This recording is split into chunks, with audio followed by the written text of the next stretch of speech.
Hey, I'm Shoshana Chaim, co-host of the Plan Trainers podcast, helping you improve your quality of life through nutrition and fitness. And here I am today in my childhood bedroom. It looks a lot different than when it did when I was a kid. There's actually purple walls everywhere, and I only had a single bed, not a double bed, and that's my dad's office now, so he's got that big huge desk. But regardless, it is still the place where I grew up, and I think it's really fitting that I'm here this week visiting my parents right in time to record this video.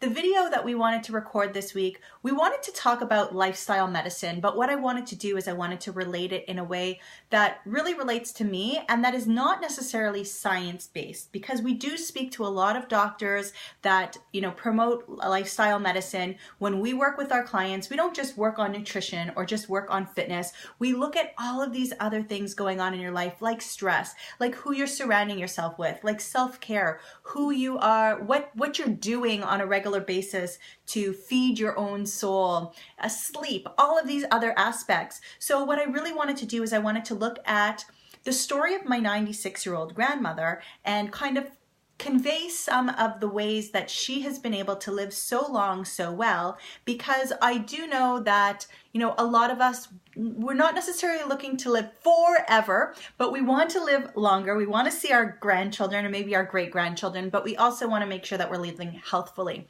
Now, my grandmother, like I said, is 96, and she only stopped driving about 2 or 3 years ago. She only retired about three years ago. Actually, she stopped driving right after they renewed her license. So she was like 93 or 94. They renewed her license for 10 years, and then her car died. So she doesn't drive anymore because she didn't want to spend money on a new car.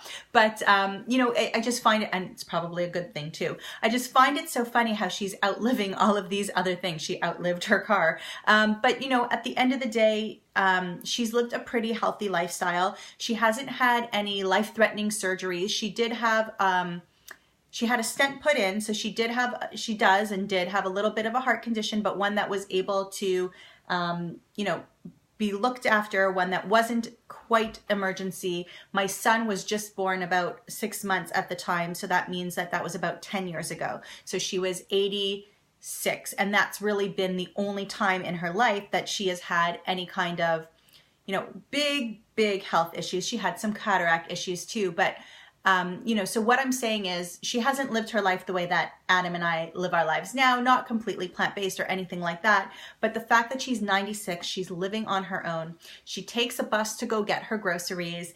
She doesn't rely on anybody for anything. She's got her wits about her. She only retired a couple of years ago, so she was still working. So how is it that she was able to come to this? Is it good genes? Maybe, but we've learned so many times over and over before that, we have the ability to turn our genes on and off. So let's look at what lessons we could learn from her. Although she's not 100% plant-based, what can we take from her lifestyle and possibly learn from? So number one is nutrition. So like I said, she does eat from all the food groups, but there is a lot of things that she does that is unique to most North Americans these days. So number one is that she does not eat a lot of meat. Now, her reasonings for not eating a lot of meat is probably that she doesn't want to spend the money on it. She's kosher at home, so kosher meat is crazy expensive, but she'll make herself a chicken and she'll have a piece of chicken on Fridays.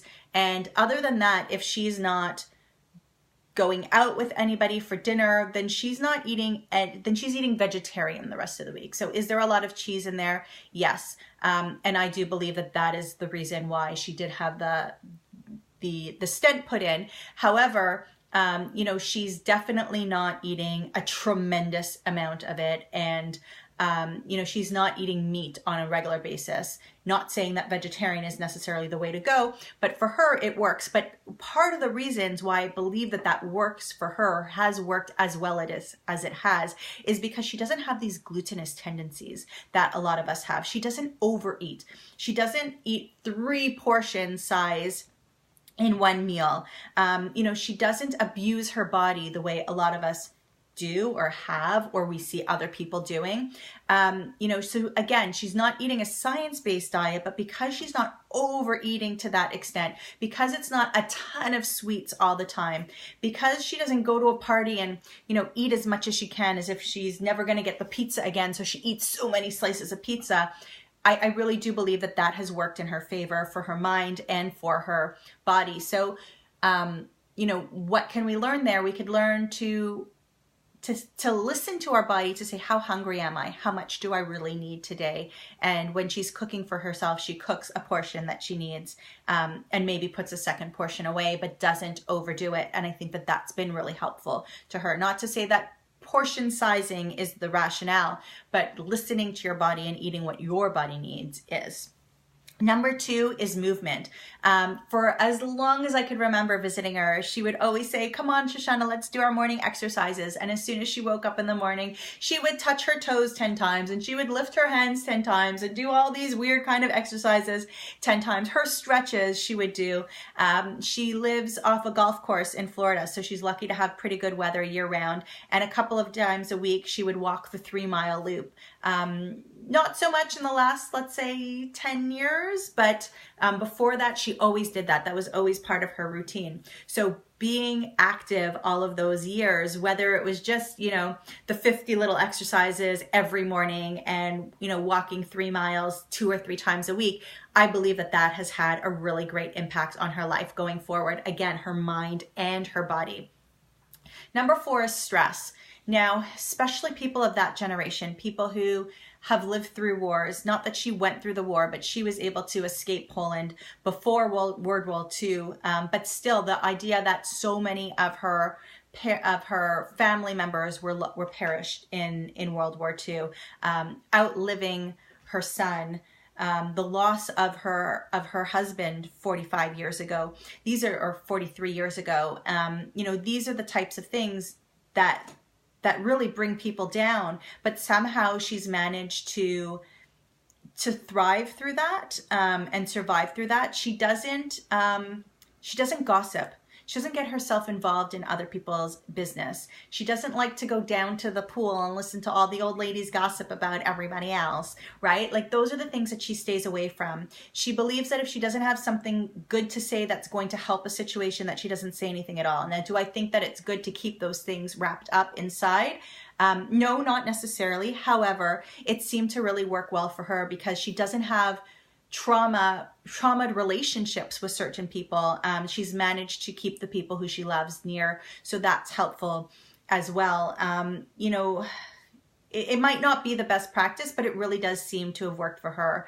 And kind of avoiding all of this.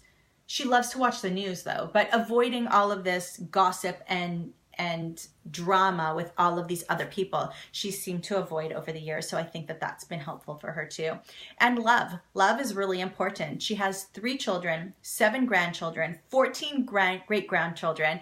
And in Jewish, we say nachas. That's a lot of nachas. Nachas is like that feeling of joy and pride that's brought to you by one of your offspring. So she has all of this nachas and joy, and she could share pictures and stories and show off the great-grandchildren. She's loved her work for the longest time. She was a real estate agent. She loved it. She loved showing people around. She loved having younger clients, and she always wanted to stick around with the younger people because they didn't complain and fetch as much and talk about all of their ailments. She really enjoyed being with does enjoy being with younger people. She loves her independence. She loves reading. And I think those kind of things keep her mind sharp. She's not just sitting around complaining all day. She's having real conversations or reading or still working into her 90s and showing apartments and showing condos and all of these things.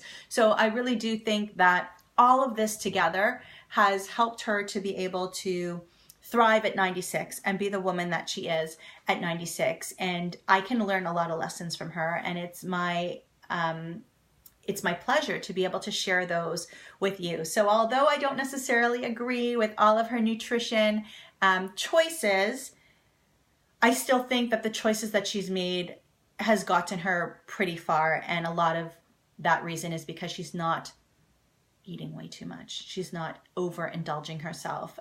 She's allowing herself to have treats, yes, but at the same time, not to the same extent that we have, or we've seen other people do, or we have in the past, or what have you. So there's a lot to learn here. So I really do hope that you continue to tune in to the Plant Trainers podcast, where we continue to interview people who have had amazing lifestyle changes, lost hundreds of pounds, or amazing doctors who take part in lifestyle medicine. We're just so thrilled and so happy to bring you such amazing guests on a weekly basis. So make sure to go to podcasts wherever you like to download them, because they're everywhere, and make sure that you subscribe and download it weekly. And of course, a rating and review is always welcome. So thank you so much, and we'll see you soon.